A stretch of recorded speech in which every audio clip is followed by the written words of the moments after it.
Hey everybody, it's State Senator Mallory McMorrow. Happy Monday. We wanted to make sure that we were able to get a live stream in, but it's just me today. So we're going to be dealing with some technical challenges, but wanted to make sure you are caught up. So won't have any visuals today. Was attempting to do a couple of things between a laptop and an iPad, and it didn't quite work out. So I'm going to be talking you through some stuff. But in case you are joining for the first time, welcome. This is our live stream where I give you an update on what is happening in your state capital, what is happening in the state of Michigan, and then we open it up for live Q&A. So if you are joining us from YouTube, Facebook, LinkedIn, or Twitter, welcome. You are able to connect with us no matter which platform you are joining from. We just ask that you go ahead and type out your full real name if that is not evident by your username on your platform. Let us know what city you are tuning in from so that we can make sure to prioritize constituent questions, and then go ahead and fire away. So I'm going to run you through what we have for you this week as we head into the last of budget season. So this past week, we celebrated Juneteenth here in Michigan. Wednesday was not the first observance of Juneteenth in Michigan, but it was the first observance as an official state holiday. The first Juneteenth was actually celebrated in Texas, which makes sense given that Galveston, Texas is why we celebrate Juneteenth. That was back in 1979. Since then, a number of other states have made Juneteenth a state holiday. And 3 years ago, the Biden administration and President Biden declared Juneteenth a federal holiday. And now, thanks to legislation introduced by my colleague Sylvia Santana that I co-sponsored, this is the first year where Juneteenth is a state holiday in the state of Michigan.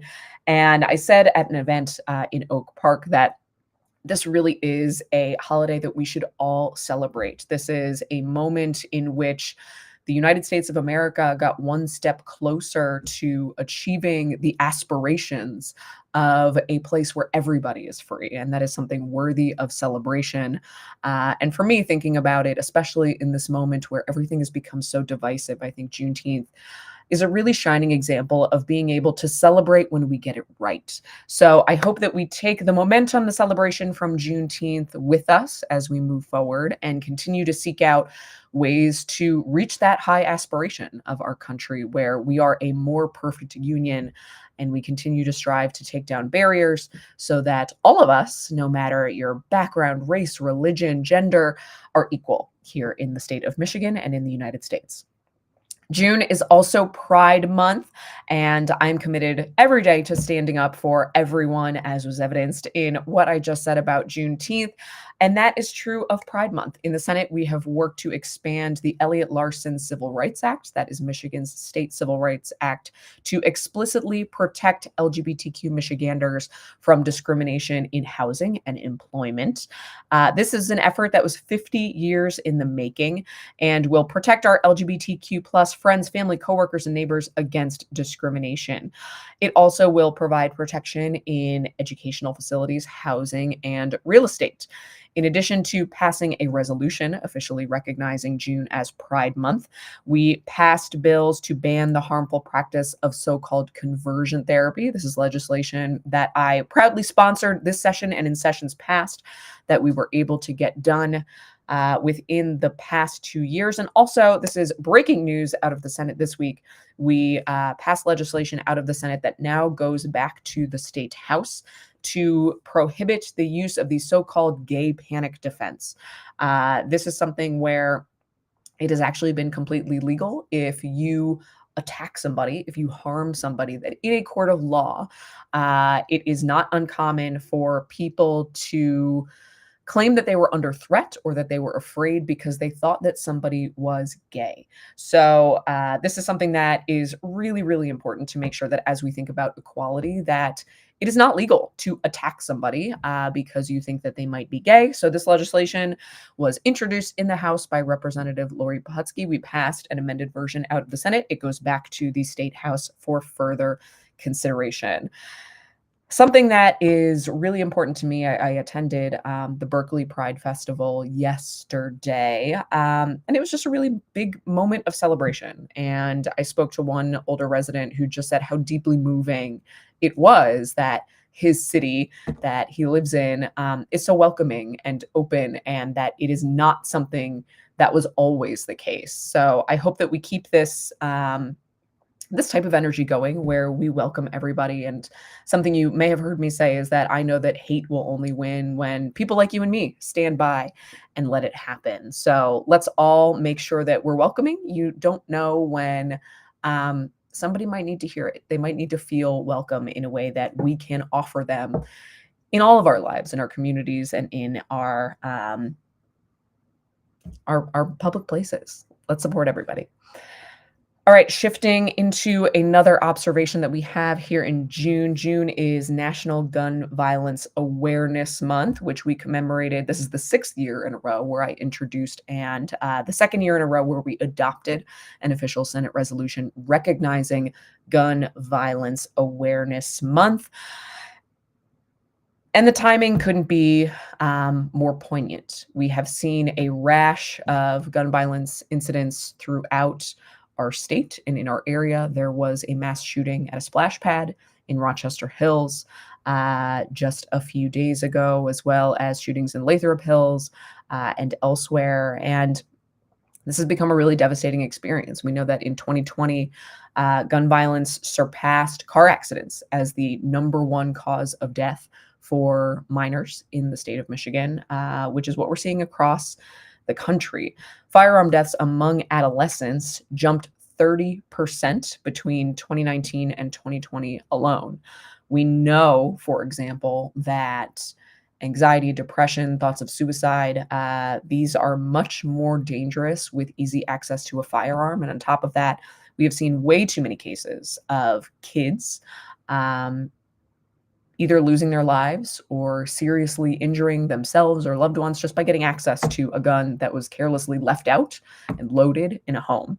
We know that kids are curious and they're creative and they're a lot smarter than I think a lot of us oftentimes give them credit for. And if you see something out, curiosity is going to get the best of you. And that's happened far too often. We have in our majority here in Michigan enacted sweeping gun violence prevention laws within our first 2 years of Democratic control of the state Senate, state House, and the governor's office, including universal background checks, safe storage laws, which require you to safely store your firearm either with a gun lock or in a safe to ensure that a minor cannot get access to that weapon. As well as extreme risk protection orders, which is commonly known as red flag laws. This was my legislation. I was the lead bill sponsor. It was actually my first bill ever signed into law. It took 5 years. And speaking of the incident in Rochester Hills, I was speaking to reporters in the wake of that devastating incident. And, every time there is a shooting that makes the news, there's always the question of what could have prevented this. And I was asked about the extreme risk protection laws, and really what I think is important is that people understand what it is and what it does, because this is, in theory, a law that could have prevented this from happening. An extreme risk protection order is a tool, and it is really a life-saving tool, not a criminal tool. We know from reporting that this individual, he was a 42-year-old man, was suffering in a mental health crisis. He was reported to have heard voices, was suffering from paranoia and delusions. Neighbors mentioned that they had been concerned and that he had access to firearms. There was a report that he was so paranoid that he would often carry a firearm even in his home in the means of self-defense.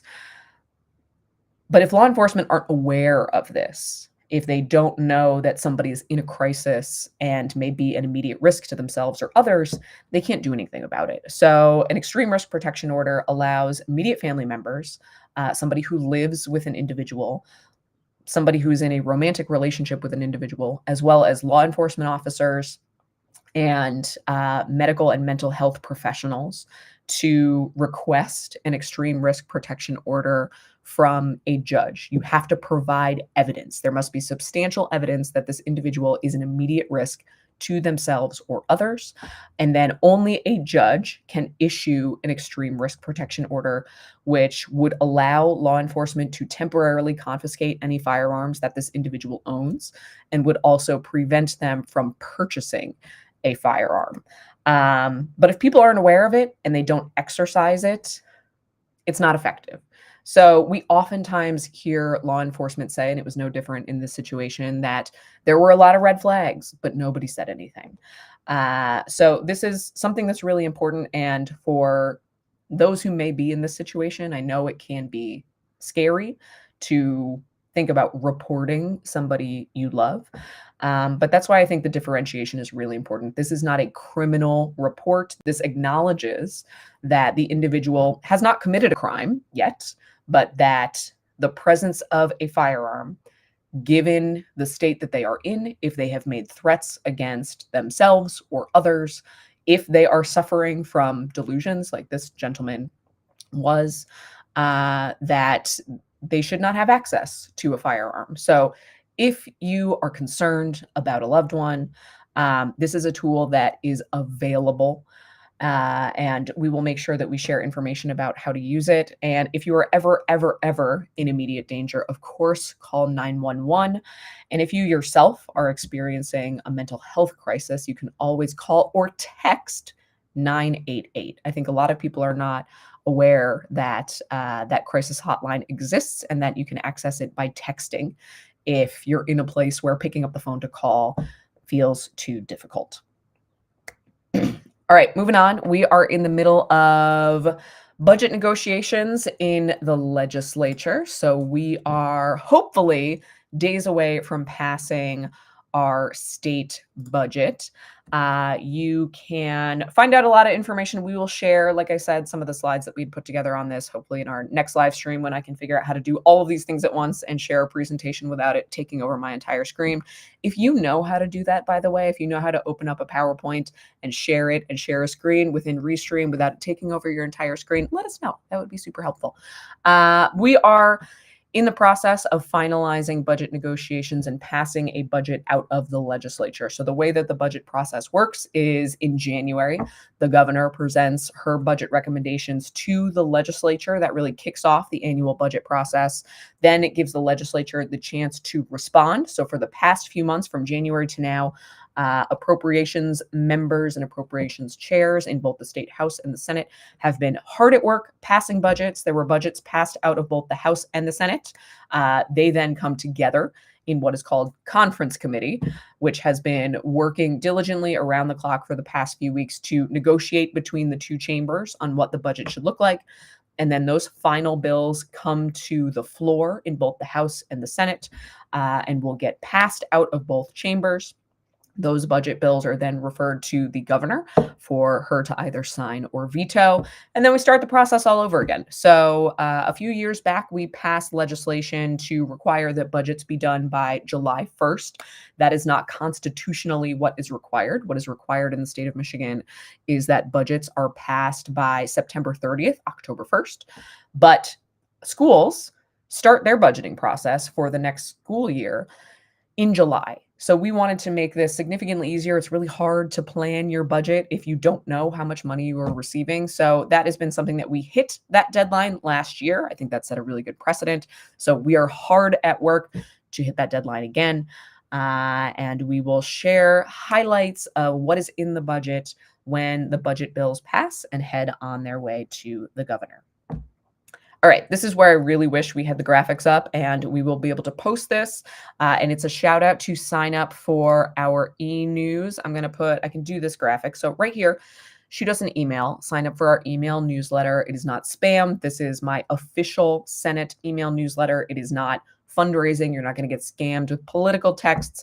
But if you want access to some of this information, sign up and we will send it all to you. There have been a lot of power outages. Every year, it feels like we hit summer, we hit a few of these rainstorms where there are heavy wind gusts, and we have excessive power outages. DTE is known for having some of the longest outages in the Midwest, and our frequency is also significantly higher than average. So, what can you do? The Michigan Public Services Commission is seeking input on incentives and penalties to hold utilities accountable for outages that do not meet the acceptable threshold of reliability. So we will make sure to share that information with you, the email address to make your voice heard. They're looking for public comment right now. This is important. We need the public's input for the regulator to regulate the utility. If they do not have that input, it makes it significantly harder to do their job. So you can file public comment on the revised straw poll of what would be preferable for penalties by 5 p.m. on July 12th, 2024, by email to MPSC, that's the Michigan Public Service Commission, edockets@michigan.gov, or by mail to the Executive Secretary of the Michigan Public Service Commission, 7109 West Saginaw Highway, Lansing, Michigan, 48917. Like I said, I don't expect you to remember all of that. Please shoot us an email if you want that information, and we will get it over to you.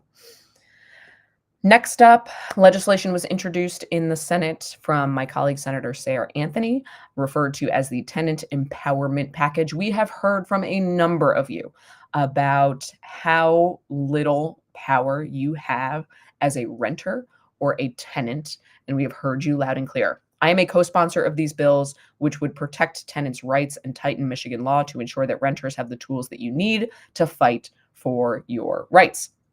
The bills enshrine the right to repair law and guarantee that landlords provide safe housing and make timely repairs. If landlords fail to initiate repairs promptly, tenants would be allowed to deduct repair costs from your rent. I have been in this situation when I was a renter where the fridge goes out, the heater goes out, something expensive, and my landlord says, oh, well, can you just cover it and I'll pay you back? Covering a $3,000 cost out of pocket that you haven't planned for if you are a renter and that is not legally your responsibility can be very hard to do, but we know that some people do it. So this would allow you to deduct that from your rent if your landlord is not making their required repairs in a timely fashion. More than a quarter of Michiganders are renters, but lack basic legal protections to ensure safe and affordable living conditions. I believe every Michigander deserves the right to safe and dignified living space to call home. These bills are the first step we are taking to address these issues to enshrine the rights of renters and tenants into Michigan law. This would also protect renters who decide to organize from landlords reacting and using lease language to eliminate tenants' rights to repair or the right to organize. So we know that that's happening in our district, so wanted to make sure that we address that as well. Another thing that's happening, there is a paramedic shortage in Michigan and just about everywhere. So Senate Bill 249 was introduced by Senator Kevin Hertel, which I am a co-sponsor of, and was recently signed by Governor Whitmer. This would help ensure that more paramedics can enter the workforce to receive accreditation through the state-administered exam. This might not mean anything to you if you are not in this field, but under previous Michigan law, you had to pass both the state exam and the national exam, both, to become a licensed EMT in Michigan. This would allow you to do one and not the other. And it is super costly to have to do both. So really good that we have expanded that ability to bring more EMTs into the field by reducing at least one burden to taking on that very worthy and necessary career. Governor Whitmer also recently signed bipartisan legislation, Senate Bill 27, which requires insurers to cover mental health and substance abuse disorders to the same level as physical health. We know that mental health and physical health go hand in hand, and it is wildly frustrating for so many people that our insurance companies don't seem to consider them as important as they actually are. So mental health is health. We know that. So this requires insurance companies to treat it as such moving forward so that Michiganders can access very necessary treatment to stay healthy. Last but not least, before we get into Q&A, Woodward noise. Oh my goodness. If you live in the district, you know that as soon as the weather is warm, all the way through to just about the first cold day, Woodward Avenue becomes very, very loud. Now, I'll be the first to say I was a car designer. I love cars. I love the Woodward Dream Cruise. I love our history of car culture in this state and especially in our district. But it has changed. It has gotten to a point where at almost all hours of the night, if you live anywhere near Woodward Avenue, the noise can sound so loud that it is like gunshots. We have heard from constituents that it keeps babies up, that for veterans who may have PTSD, that it is really nerve-wracking and terrifying. And we know that there's a lot of people who frankly abuse, if I'm honest, Woodward Avenue, who may not even live in this area, who come and rip up and down the street with exhaust systems that you can buy cheaply online that far exceed what the original equipment manufacturer allows and what noise limits allow for manufacture. So Representative Price introduced legislation in the House. We were working side by side in both the House and the Senate on a couple of ideas that would strengthen and increase penalties for anybody who has intentionally modified their vehicle's exhaust system. So something that has been a unique challenge with Woodward being an 8-lane highway is that our law enforcement have a difficult time identifying particularly which vehicle is exceeding the state decibel limit, the requirement. If there's 8 lanes of highway, it's really, really hard to pinpoint which vehicle. You kind of can guess, but with a decibel reader, that can be really difficult. So this makes it easier for our law enforcement officers to enforce by being able to identify if somebody has intentionally modified their car's exhaust system. And we're working through this bill. Bill's got a hearing in the House that is further than they've ever gotten before. So we will keep you posted on that. But for everybody who's been emailing, we've heard you loud and clear. We know that excessive noise is a health issue. It can actually damage your health with excessive noise pollution. So more to come there. With that, so it's just me today. So I'm moderating myself. So I'm going to hop over to the chat. Let's see if I can do that.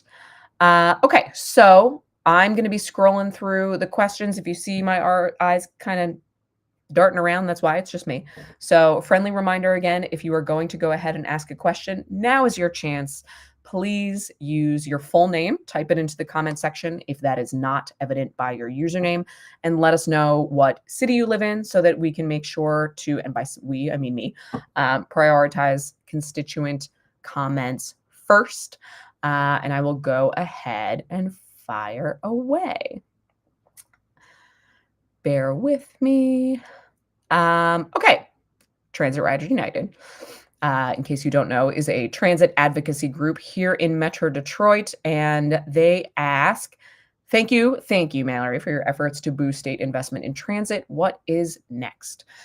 Great question. So something that I have been working on diligently, not only just this term, but for years, is to modify and evolve the way that we approach economic development in the state of Michigan. So I'll give you the quick backstory in a way that I think is accessible to most people. You may remember in 2017, Michigan, like many states around the country, bid fairly aggressively to attract Amazon and what they called HQ2, their second headquarters. Amazon made this a very public display of economic development competition, which I think is interesting to use as an example, because usually these are things that happen behind closed doors that we do not hear about. However, Detroit and the Metro Detroit area was bidding on attracting Amazon's second headquarters. So these would be software engineers, executives, creative directors, lawyers. I mean, high wage jobs that would lead to all the things that you expect when you have an anchor company located here. And the state of Michigan prepared an incentive and tax cut offer valued at $4 billion with a B dollars. Amazon came back to us and said, you didn't even crack the top 20. They posted their 20 finalists of cities that they were considering. And it was revealed through FOIA requests and later on that part of the reason that we didn't even crack the top 20, despite offering $4 billion in tax breaks and incentives, is because Amazon said, you don't have the talent and you don't have transit. What we saw in Virginia, which won one of the locations of Amazon HQ2, they ended up going to New York and Virginia. Virginia offered $550 million in tax breaks and incentives, which is not an insignificant amount of money, but certainly not $4 billion. However, they paired that offer with more than $1 billion invested into education from K-12 with expanded STEM education and the creation of a new campus of Virginia Tech, which would have guaranteed 17,500 software engineers, which for a company that needs a lot of software engineers, that is future-proofing your talent needs. They also expanded public transit in Northern Virginia to make sure that all of these workers would be able to get to work and to where they wanted to go. So this has been something that I have been working on to evolve the way that Michigan approaches economic development, to prioritize these community investments and these investments directly in talent, because we know that talent is the most important thing to any company, more important than anything else. And then offering the incentive as kind of the last piece instead of the first piece. So there was a package of bills reforming our state's largest economic development tool called SOAR that passed out of the Senate. SOAR is $500 million a year that goes into incentives towards things like battery plants that we've been landing all across the state. My legislation would have required at least 20% of any offer made utilizing SOAR go into community investments such as transit, housing, childcare, etc. These bills went to the state house. The house took them a step further, and they opened up the pot of money that is used to fund SOAR.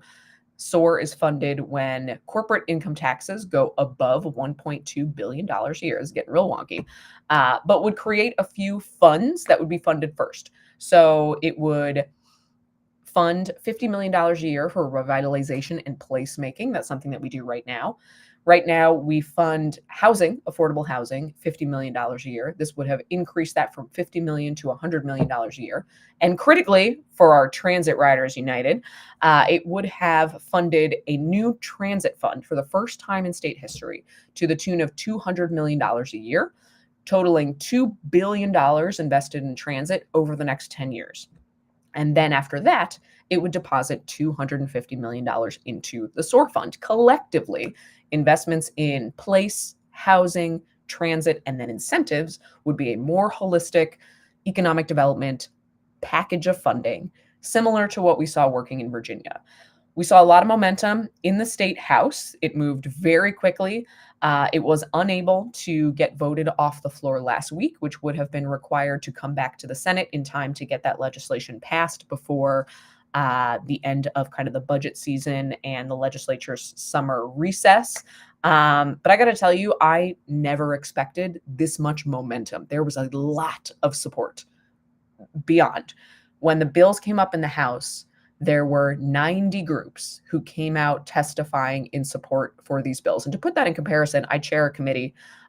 Usually when bills come up for a vote within the committee, we might get 3 or 4 groups who come out and officially state their stance on any kind of piece of legislation. 90 is almost unheard of. These were transit organizations from across the entire state, from the UP to West Michigan to the Thumb to Southeast Michigan. These were corporations. These were economic development leaders. They were environmental groups. And there was one group opposed, and it was the Mackinac Center.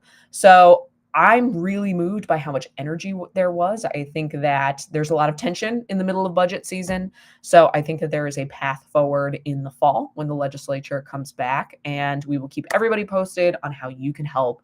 But tremendous progress. The fact that we had all of these groups saying transit, rallying around transit, and thinking about economic development in this more holistic way was really moving. Okay. Scrolling. Again, bear with me. It's just me.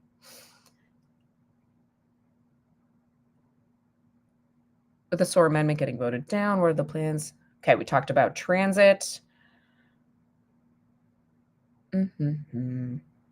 All right, I see a lot of people just commenting. Okay, last call for questions. Anybody who has a question, again, please type your full name, real name, what city you live in, so that we can address constituent concerns, and then fire away with your question. I will give you a good 5 count, and otherwise we will close this out. So last call for questions in 5, 4, 3, 2, 1.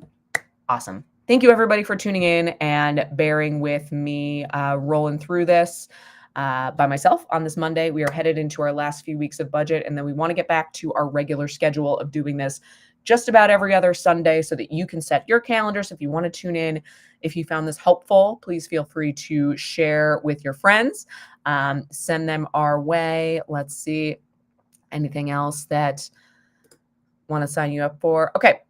Like I said, e-news, last call, go to senatormcmorrow.com, sign up for our email newsletter. You can get a lot of this information there. Thanks so much, and we will